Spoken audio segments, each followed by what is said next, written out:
السلام علیکم۔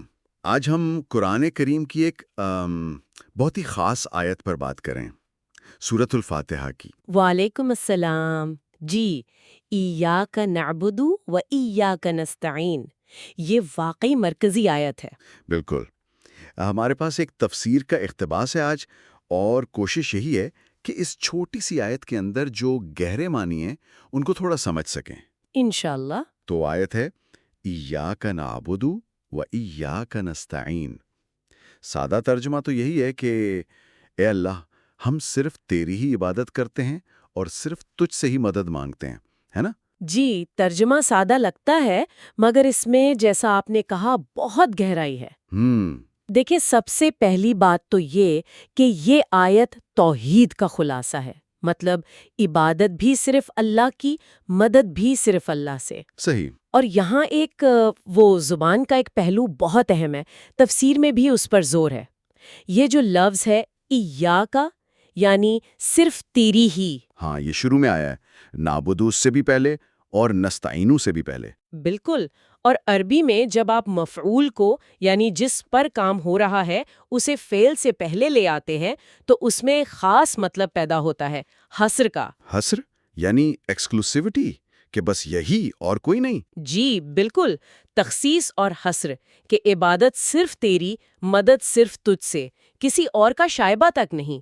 یہ صرف زور دینا نہیں ہے، یہ شرک کی جڑ کاٹنا ہے۔ واہ، یعنی شروع ہی میں دماغ میں یہ بات بٹھا دی جاتی ہے۔ ہاں، اور تفسیر میں حضرت ابن عباس رضی اللہ عنہما کا ایک قول بھی آتا ہے اس بارے میں۔ وہ فرماتے ہیں کہ نعبدو کا مطلب ہے ہم خاص تیری ہی توحید مانتے ہیں، تجھ سے ڈرتے ہیں، امید رکھتے ہیں، تیرے سوا کسی کی عبادت نہیں کرتے۔ سبحان اللہ۔ اچھا، اور یہ جو لفظ ہے عبادت، اس کا مطلب کیا صرف نماز روزہ یہ رسومات ہیں یا کچھ اور؟ نہیں، تفسیر واضح کرتی ہے کہ یہ صرف رسومات نہیں ہے، اس کی اصل روح ہے کمال خضوع و تذلل۔ کمال خضوع و تذلل یعنی انتہا کی عاجزی، پستی، اپنے آپ کو بالکل مٹا دینا اللہ کے سامنے۔ تفسیر میں ایک مثال دی ہے عربی محاورے کی، طریق معبد۔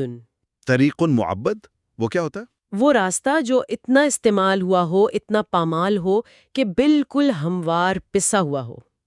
گویا بندہ اللہ کے حکم کے سامنے اپنی خواہشات کو، اپنی انا کو ایسے کچل دے کہ مکمل طور پر تابع ہو جائے۔ اچھا، یعنی مکمل سرنڈر، اپنی مرضی ختم۔ جی، مکمل اطاعت، سر جھکا دینا دل سے۔ اچھا، ایک اور بات نوٹ کرنے والی ہے، وہ یہ کہ یہاں میں نہیں کہا گیا، ہم کہا گیا ہے۔ نعبدو، ہم عبادت کرتے ہیں، نستعینو، ہم مدد مانگتے ہیں۔ ہاں، یہ بھی ہے، میں عبادت کرتا ہوں نہیں بلکہ ہم۔ اس میں کیا خاص بات ہے؟ اس میں ایک بڑا خوبصورت پہلو ہے۔ تفسیر اشارہ کرتی ہے کہ یہ ہم صرف بولنے والا نہیں، بلکہ وہ اور اس کے تمام ساتھی ہیں، یعنی پوری امت مسلمہ۔ اوہ، یعنی جب میں نماز میں یہ آیت پڑھتا ہوں تو میں اکیلا نہیں، میں پوری امت کی طرف سے کہہ رہا ہوں۔ بالکل، آپ گویا پوری جماعت کی نمائندگی کر رہے ہیں۔ اس میں وہ اجتماعیت کا، کمیونٹی کا احساس ہے کہ ہم سب مل کر اللہ کے حضور حاضر ہیں۔ یہ ایک دوسرے سے جڑے ہونے کا، ایک ذمہ داری کا احساس دلاتا ہے۔ یہ تو بہت ہی زبردست بات ہے۔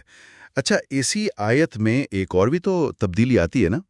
شروع میں تو اللہ کا ذکر ایسے ہو رہا تھا جیسے وہ غائب ہیں، الحمدللہ رب العالمین الرحمن الرحیم۔ جی، غیب کے صیغے تھے۔ ہاں، اور پھر اچانک یہاں آ کر انداز بدل جاتا ہے، بندہ سیدھا اللہ سے بات کرنے لگتا ہے۔